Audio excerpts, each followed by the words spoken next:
Ha, aytavering. Sodiq aka. Yaxshi do'stlar davriga to'p bo'lgan yaxshidir. Bu olamda har narsaning ko'p bo'lgani yaxshidir. Kimda ikkita mashina, kimlar eshakka ham zor. Ba'zilarda xotin yo'q, ba'zilarda ikkita bor. Ammo ularni ko'rib kuymas mening ko'zlarim. Baxtimizga bor bo'lsin qo'sh xotinli do'stlarim. Ikkita uyda yashaydigan erkak o'zi kam bo'lar. Bizda bitta g'am bo'lsa, unda ikkita g'am bo'lar. Qo'sh xotinli o'ylanib doim boshing qashiydi. Ikkita uyga barobar produkt tashiydi. Ammo sizni bu gaplarim chalg'itmasin hayolga. Men baribir achinaman kundoshi bor ayolga. Kechalari oromi yo'q, yoshga to'lar ko'zlari, ammo bunga sababchidir ayollarning o'zlari.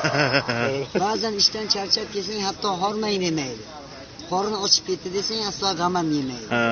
Nimaga kech keldingiz deb doim tergab qistaydi. Ana shunday erkak boshqasini istaydi. Yaxshi inson yuragini muhabbat tark etmaydi. Ikkita xotin yaxshi, lekin bittasiga yetmaydi.